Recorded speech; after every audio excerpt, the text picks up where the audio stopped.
O yan po, pinalitan po natin ng mga LC ang ating drone. Yan po siya. Yan. Ayan siya, oh. Tingnan natin ngayon kung magagawa natin or masisira siya. Nabuo kaya? Ang repair natin drone, ayan po yung mga pinagpalitan niya, oh. Ayan mga pyesa. Ayan.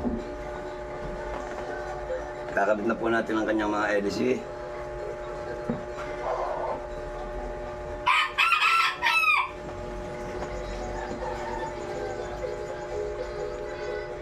Habang kinakabit po natin ang kanyang LC, ayan po, nasa-assemble na ulit natin si dati. At titingnan natin kung siya ay mabubuo pa. Kapag siya hindi umandar, malamang sa mga junk shop siya. Pero kung nagtatanong naman kayo kung bakit ko siya pinalitan ng LC, baligtad na kasi ikot ng dalawang LC na niya, yung side na to. Yan. Baligtad na ikot niya. Ngayon, hindi natin alam ngayon kung gagana siya. Pero I'm sure, yan na po siya ngayon, no? Yan, yan na. Yan na ang ating repair na. Ano siya, oh. Yan na po siya, guys, oh. Yan, oh. Yan ang, ano niya ngayon. Yan, ikakabit natin yung kanyang mga...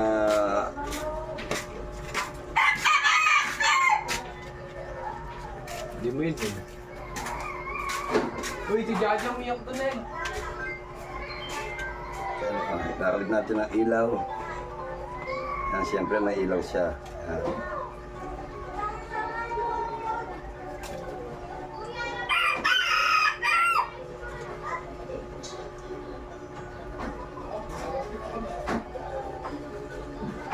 Saan ako bibili?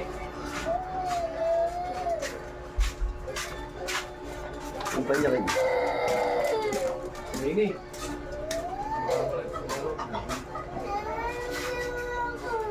Ano mo ba ito ba? Ha?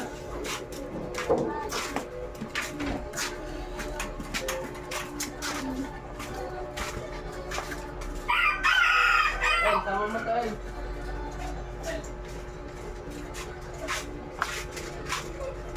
Yan, kailangan po siya naka-align siya. Nakalapat para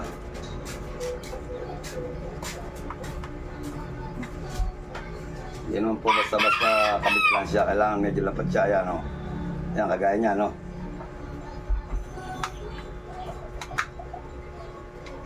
Yan.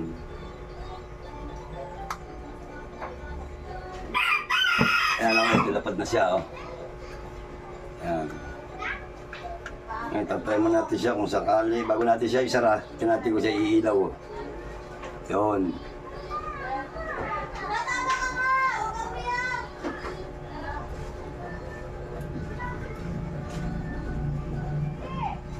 Ayan na, umiilaw na siya isa-isa. O yan, o. Yan, parang perfect ang gawa natin. Hindi pa sure ha kung perfect yan kasi hindi pa siya lumilipad.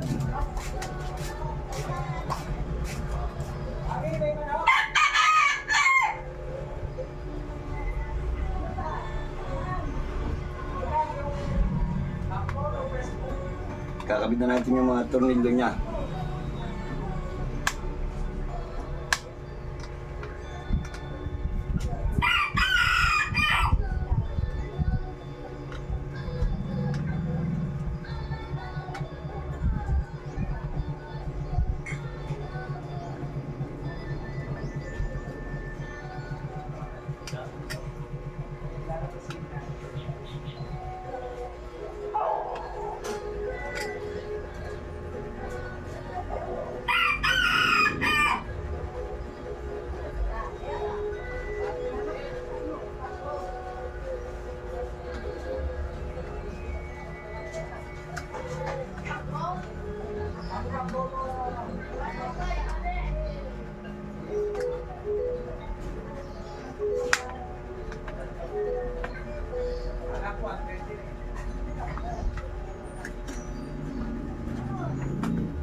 O yan po, o.